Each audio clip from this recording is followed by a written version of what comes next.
with the message of the gospel, the message of our reconciliation to God. It's in enjoying and embracing each and every aspect of the gospel, each component of the message of reconciliation, that we're able to enjoy all that the gospel is. And so the main idea for this morning is this: fully experience God's grace by embracing each component of reconciliation. It's a little bit wordier than we typically do, I know, but again, I'll read it again. Fully experience God's grace by embracing each component of reconciliation. So I know last week we spent some time talking through the drama of Joseph's life. We talked about the dramatic fall of being sold as a slave in the largest empire on earth, and then the rise to becoming head of Potiphar's house, and then the dramatic fall again into prison, and then the dramatic rise again as he goes to become second in command over all of Egypt. Now, I know because we covered a large portion of text, we could potentially miss the true sense of time in the story. In one Sunday, last Sunday, we covered 20 years of time. It's been 20 years since Joseph has last seen his family. The last few chapters of Genesis have been dominated by the life of Joseph and what's happened in those 20 or so years. And as we read, there's a question that should begin to form within our mind. Particularly as we're reading through this section right here, there's a question, and that's, what's going to happen to Jacob and his sons? They've been noticeably absent from the last few chapters. We haven't seen them in time in the last 2 decades. So the question is, what's going to happen to them? Are they left out of the picture at this point? Are they just done? Is their time over? Are the brothers doomed to be on the outside looking in on God's blessing? Are they going to be like Ishmael, their great uncle, who was left on the outside looking in at the promises of God? Now, Moses, the author of Genesis, wants us asking these questions. He's aware of them, and he wants us to ask them. We can see that in the first few verses. Pick up in chapter 42, verse 1. Chapter 42, verse 1. It says, "When Jacob learned that there was grain in Egypt, he said to his sons, 'Why do you keep looking at each other?' 'Listen,' he went on, 'I have heard there is grain in Egypt. Go down there and buy some for us, so we will live and not die.' So 10 of Joseph's brothers went down to buy grain from Egypt. But Jacob did not send Joseph's brother Benjamin with his brothers, for he thought something might happen to him. The sons of Israel were among those who came to buy grain, for the famine was in the land of Canaan." And there's something subtle that Moses is doing here that you may not have picked up on. In verse 1, how does Moses refer to Joseph's brothers? What's the term that he uses? He refers to them as Jacob's sons. Jacob calls his sons. But then in verse 3, how does Moses refer to them then? He refers to them as Joseph's brothers. And then in verse 5, are they called Jacob's sons or Joseph's brothers? No, they're called the sons of Israel. So what is Moses doing there? We've got the same group of people called 3 separate things in 5 short sentences. Moses is trying to show us the layers of tension surrounding the brothers in particular. On one hand, you have their identity as Jacob's sons, which reminds us of the covenant at play.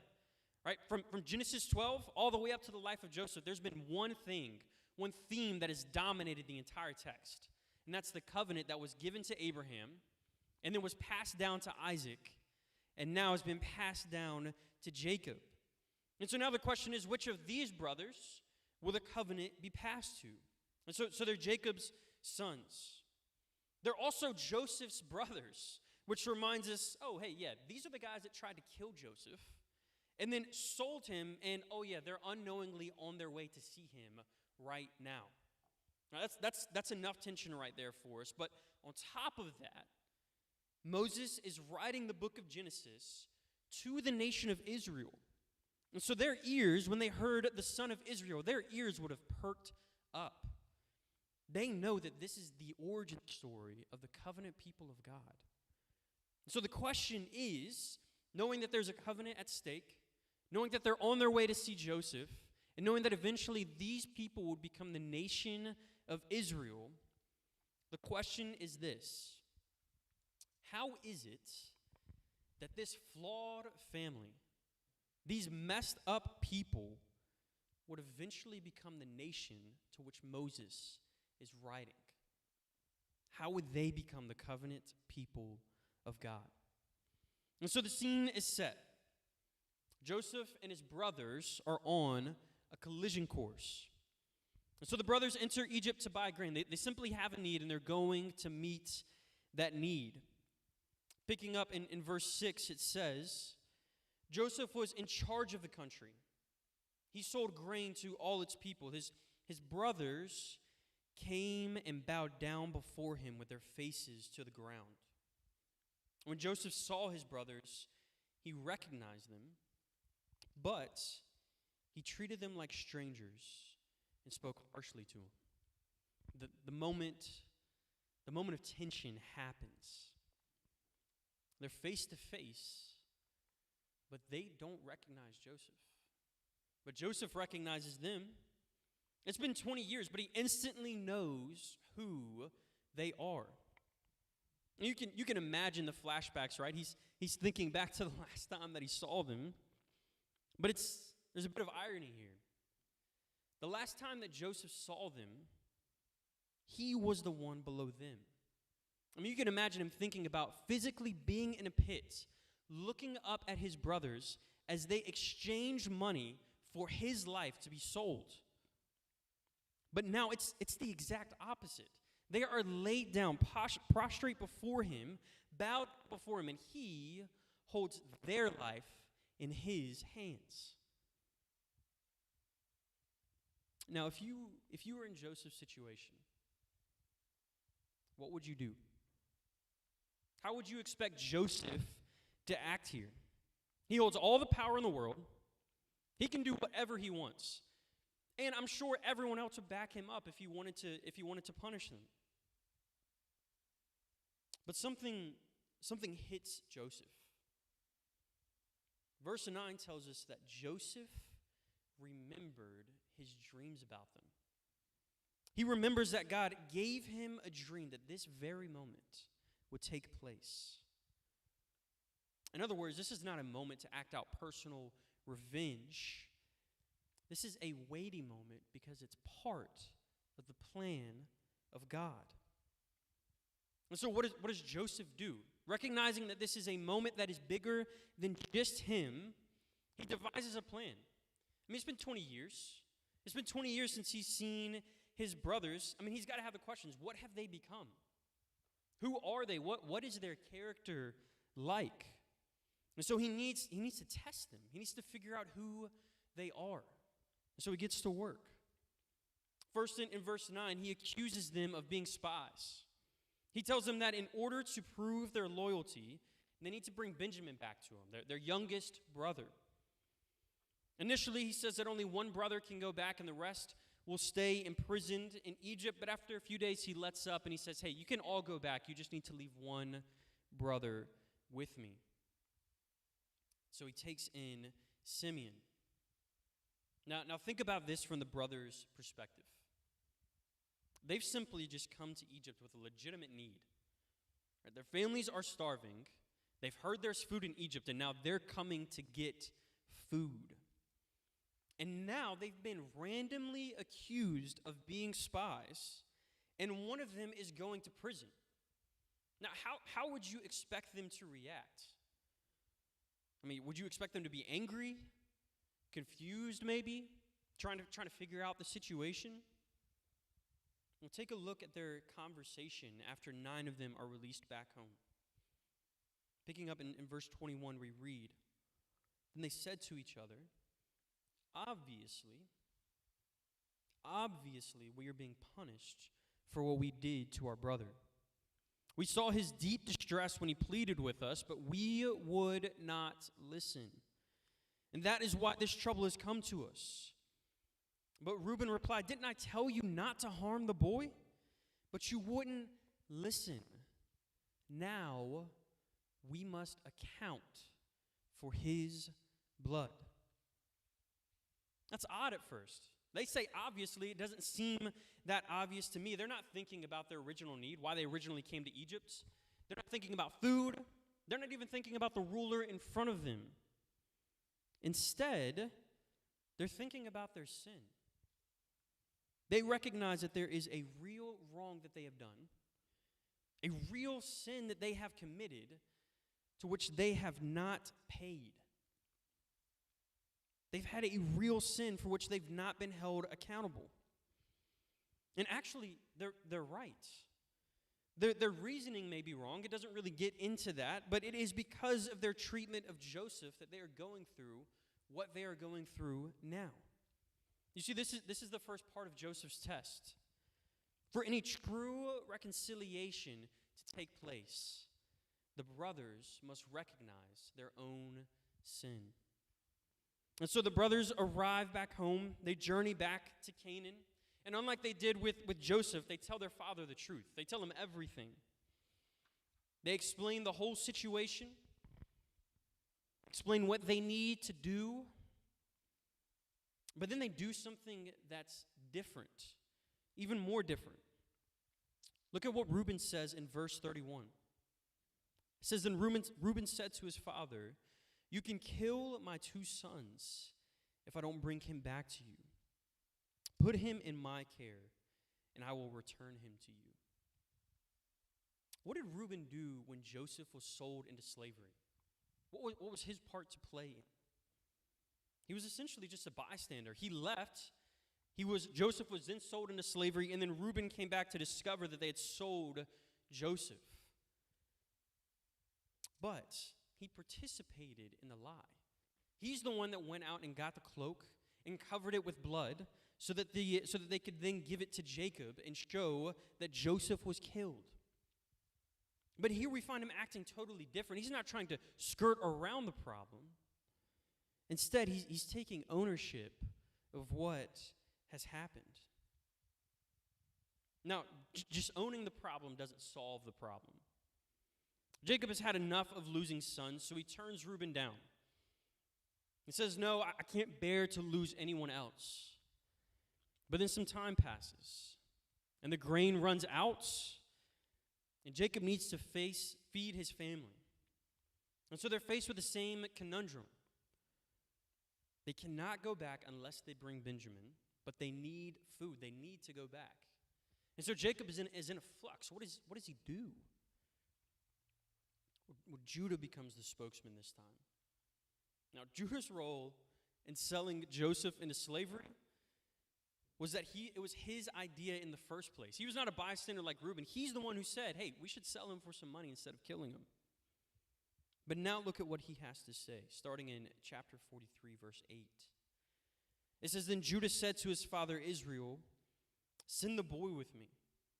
We will be on our way so that we may live and not die. Neither we, nor you, nor our dependents. I will be responsible for him. You can hold me personally accountable. If I do not bring him back to you and set him before you, I will be guilty before you forever. The one who helped to create the problem, the one whose idea it was to sell Joseph into slavery in the first place, has recognized his own sin and is taking ownership for it. And he goes one step farther than Reuben. Reuben offers up his sons. But Judah offers up himself. And so they go. It works. Jacob agrees to their plan, and he sends them on their way with Benjamin.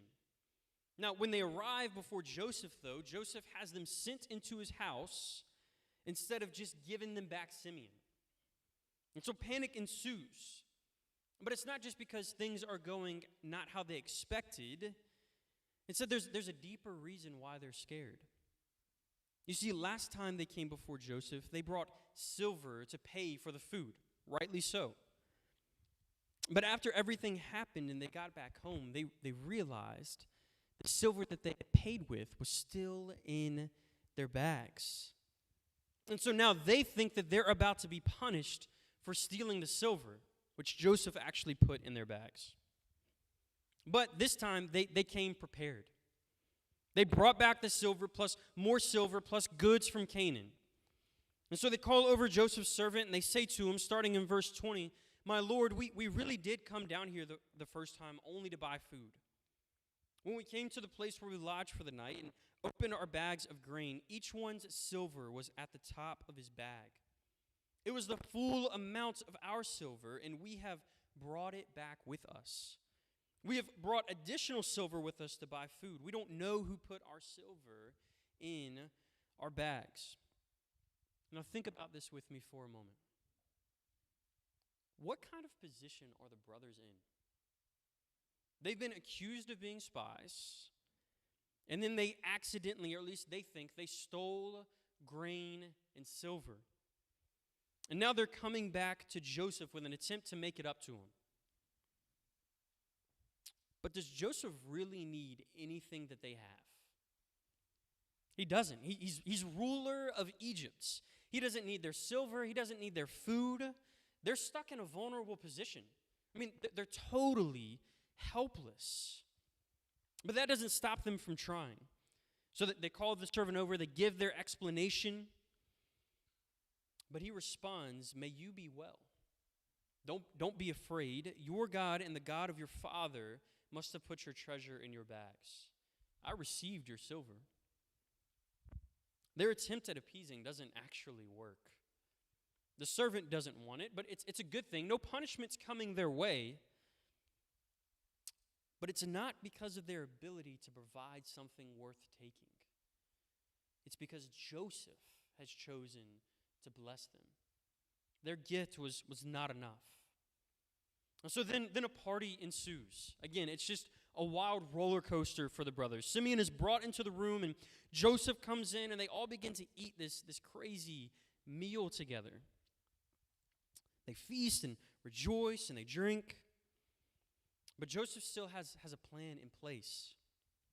He hasn't been able to see for himself what kind of changes happen with the brothers.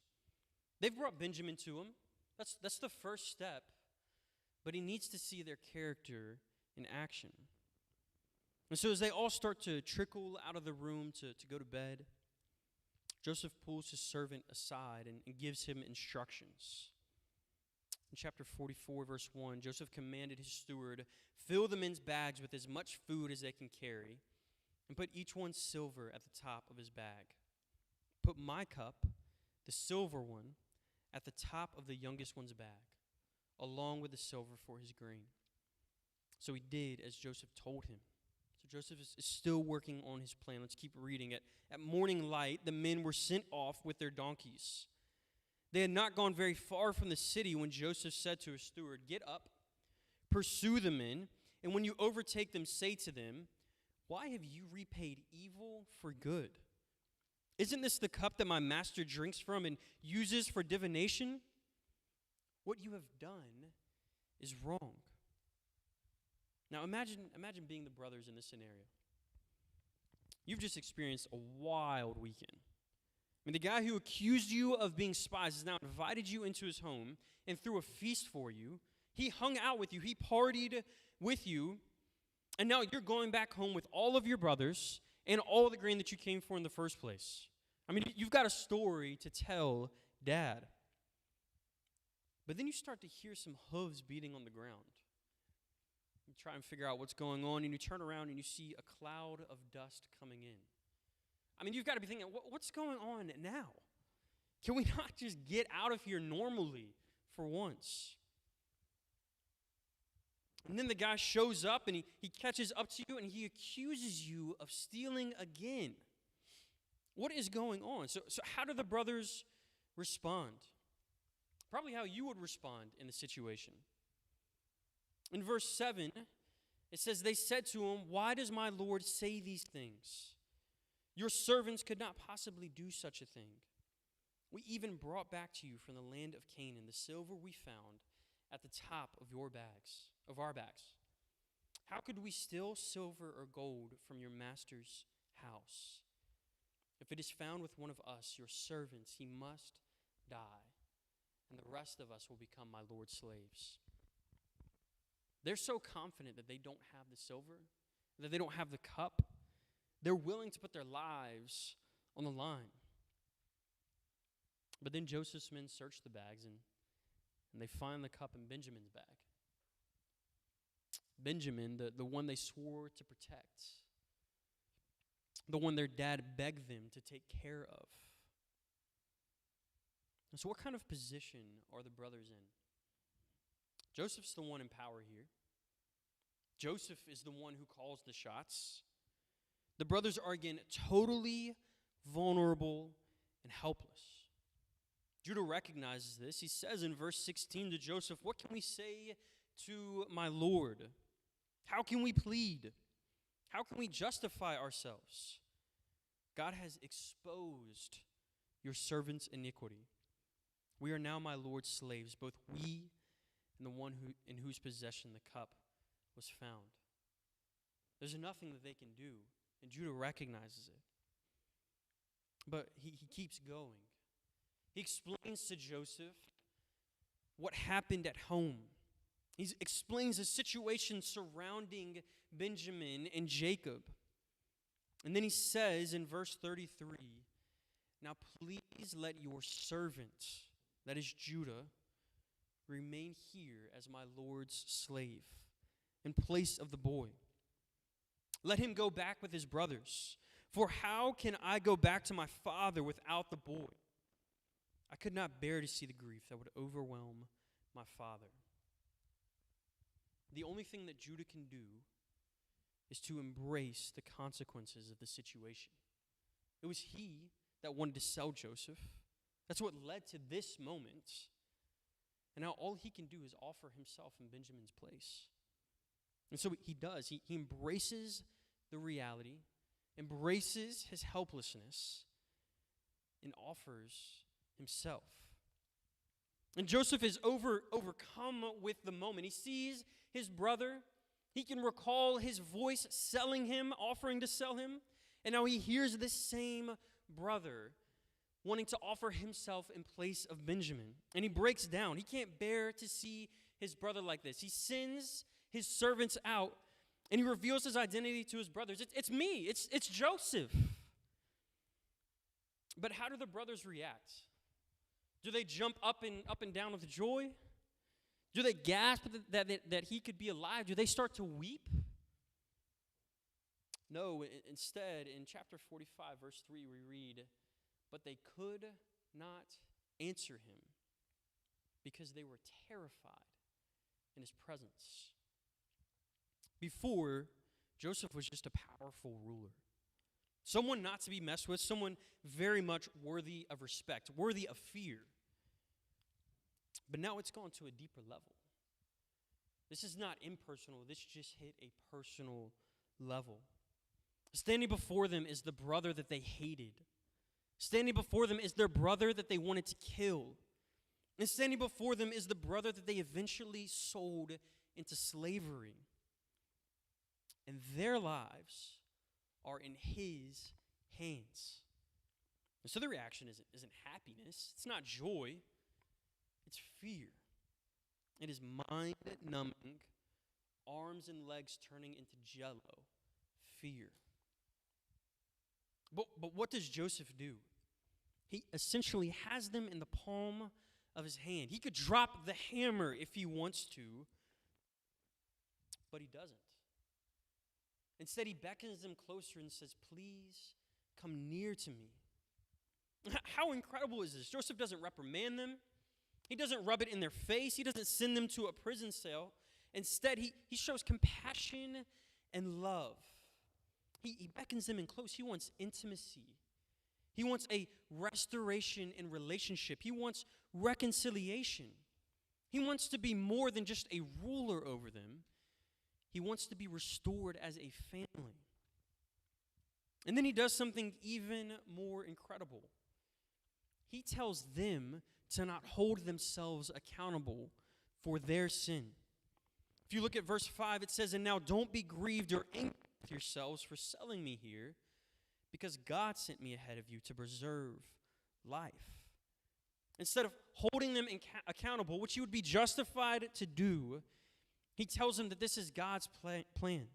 Saying in verse 7, "God sent me ahead of you to establish you as a remnant within the land and to keep you alive by a great deliverance." Think about what this means for the brothers.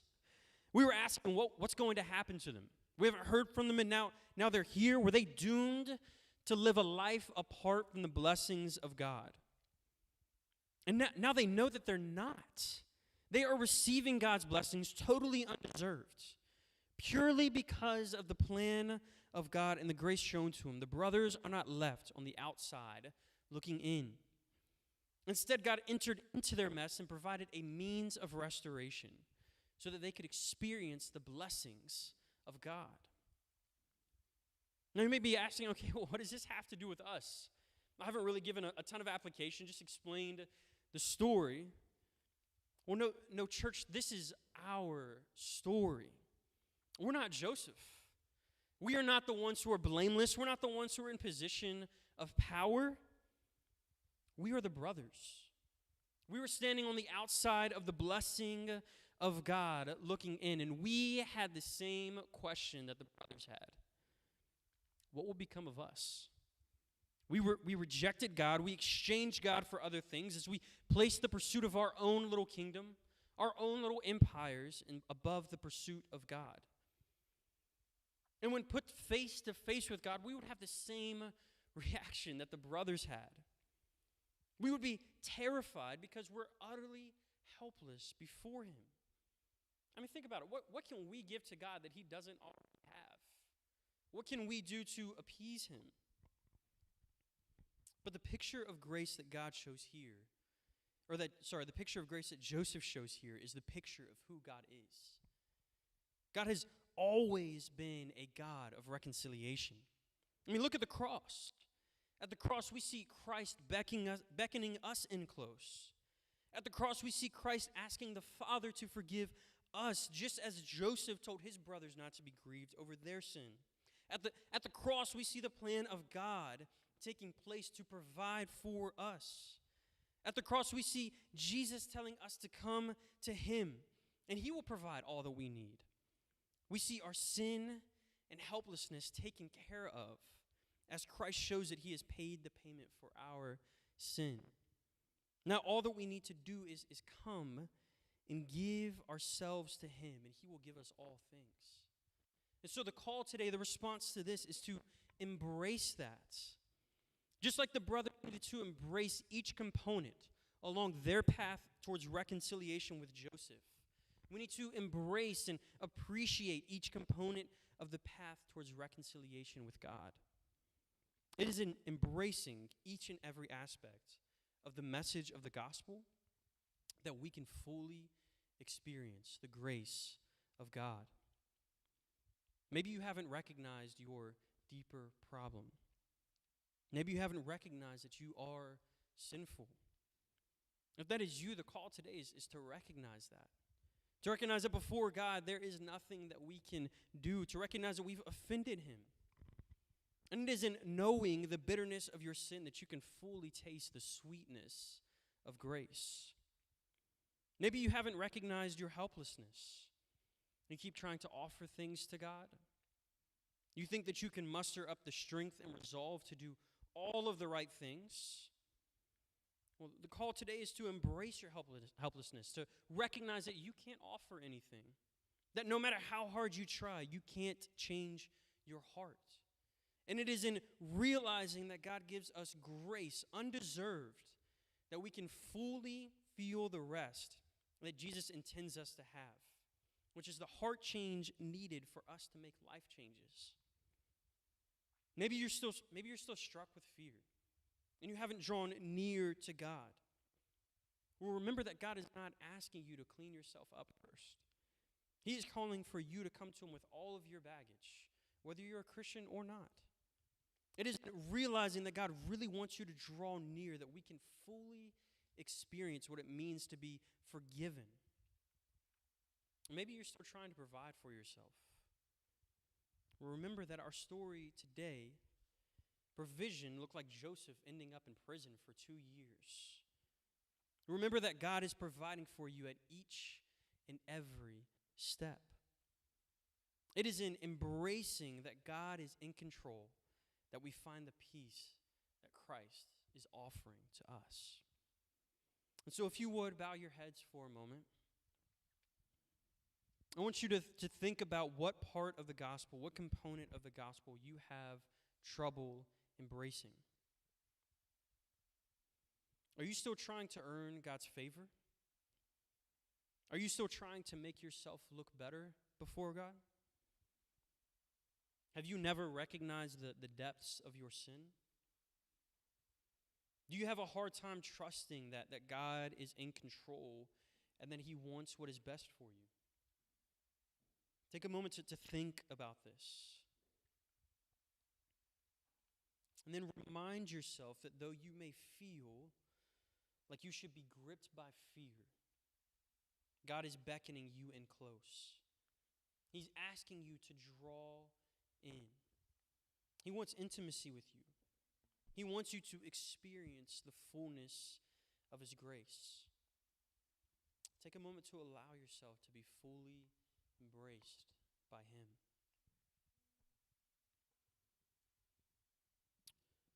Lord, we come to you today grateful that you are a God of reconciliation, that you are a God who restores relationships, Lord. We're grateful that you have taken it upon yourself to restore the relationship that you have with us. Lord, it doesn't matter how hard we try. We cannot measure up. But Lord, you've taken it upon yourself to come to us, Lord, to help us, Lord. You've offered up yourself so that we may know you, that we may be reconciled and restored and may experience your blessings. So, Lord, this morning I ask that you would help us to embrace you. Spirit, show us where we are not embracing the full message of the gospel. We want to experience all that you are and all that you give us. So, Lord, help us to continue to yield ourselves to you, to continue to bow down before you, and to just experience your love. Lord, we love you. We praise you, and we ask these things in your Son's name. Amen.